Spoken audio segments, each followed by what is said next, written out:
कानी बहू। किशोरी लाल जी के बेटे राघव की शादी की बात जगह जगह चल रही थी, लेकिन किशोरी लाल जी को कोई लड़की पसंद ही नहीं आती थी। और उसकी एक ही वजह थी, किशोरी लाल जी का लालची होना। उनको लड़की वालों से मोटा दहेज चाहिए था और इसी चक्कर में एक दिन वो एक बहुत पैसे वाले के घर अपने बेटे का रिश्ता लेकर पहुंचे। उस आदमी का नाम था ओम प्रकाश। देखिए किशोरी लाल जी, मेरी एक ही बेटी है और मेरी सारी संपत्ति जायदाद सब कुछ मेरी बेटी नैना का ही है। पापा, नाम से लगता है बहुत खूबसूरत होगी। कितना अच्छा नाम है ना, नैना। ओ, वैसे बात तो सही है आपकी। अब इतना पैसा है, जमीन जायदाद है, इकलौती बेटी, आप भी क्या करेंगे? सब कुछ उसे ही देंगे ना। बिल्कुल ठीक पहचाना आपने। बस बेटी की शादी और सारी जायदाद उसके नाम। पापा, बिना देखे हाँ कर दीजिए ना। इतना अच्छा रिश्ता फिर कहाँ मिलेगा? माला माल हो जाएंगे हम। मैं अपनी बेटी को बुलाता हूँ।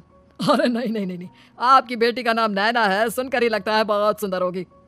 रहने दीजिए अंकल, मैं तो आपकी बेटी के नाम से इतना खुश हो गया हूँ कि उसे बिना देखे शादी करने को तैयार हूँ। अब तो मैं उसका चेहरा सीधे शादी के बाद ही देखूंगा।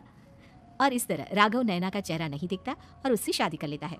शादी के बाद अपनी सुहाग रात पर जब राघव नैना का घूंघट उठाकर देखता है तो नैना की आंखें बंद थी। कितनी खूबसूरत हो तुम नैना, जरा अपनी आंखें खोलकर मेरी तरफ देखो तो सही। नहीं, मुझे शर्म आती है। अरे, मैंने तुम्हें शादी से पहले भी नहीं देखा, और अब अगर तुम आंखें खोलकर मुझे देखोगी भी नहीं तो मुझे अच्छा कैसे लगेगा? इससे पहले कि नैना अपनी आंखें खोलकर राघव की तरफ देखती, अचानक से लाइट चली गई और राघव नैना को पूरी तरह से देख भी नहीं पाया। अगली सुबह नैना राघव के लिए नाश्ता बनाकर लेकर आई। अरे ये क्या, आधा पराठा सेका हुआ है और आधा बिल्कुल कच्चा। ये तुमने क्या किया नैना? बहू, तुमने क्या आधा पराठा तवे से नीचे लटका कर रखा था जो आधा सिका है और आधा कच्चा? मुझे जितना दिखेगा उतना ही तो सीखूंगी ना पापा जी। जहाँ जहाँ मुझे नजर आ रहा था वहाँ मैंने सीख लिया, और जहाँ जहाँ नहीं दिखा वहाँ कच्चा रह गया होगा। इसका क्या मतलब है? ये कैसा मजाक कर रही है तुम? अरे बहू, तुमने इतना लंबा घूंघट क्यों लगाया हुआ है?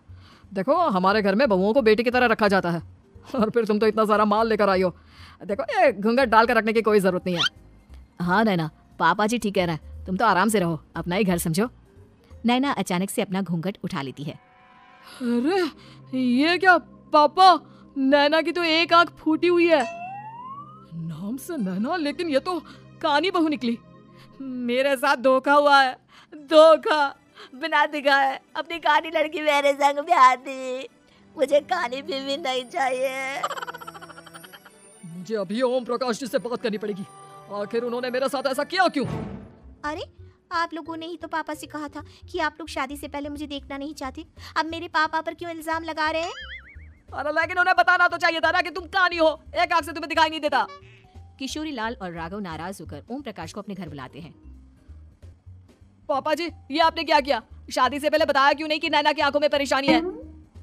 अरे, आप ही ने तो लड़की देखने से मना कर दिया था। अरे लेकिन आप बता तो सकते थे।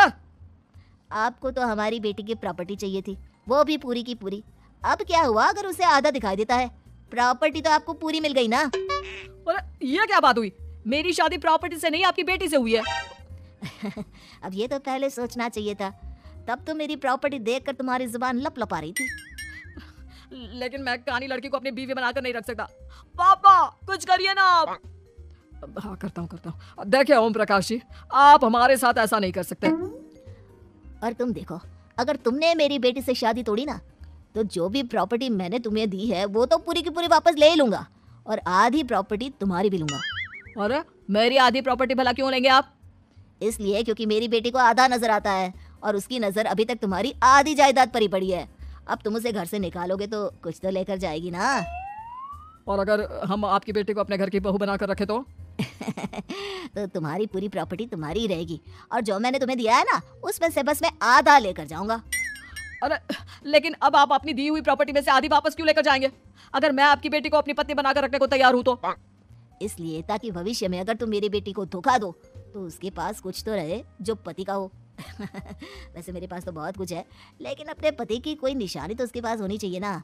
अब अगर तुमने मेरी बेटी को कानी कहा तो तुम्हें प्रॉपर्टी भी कानी ही मिलेगी, पूरी नहीं। जमाए राजा। किशोरी लाल और राघव समझ चुके थे कि वो बुरी तरह फंस चुके हैं और अब उनके पास वहाँ से निकलने का कोई चारा नहीं है। अब समझ में आया ना, लालच बुरी बला होती है।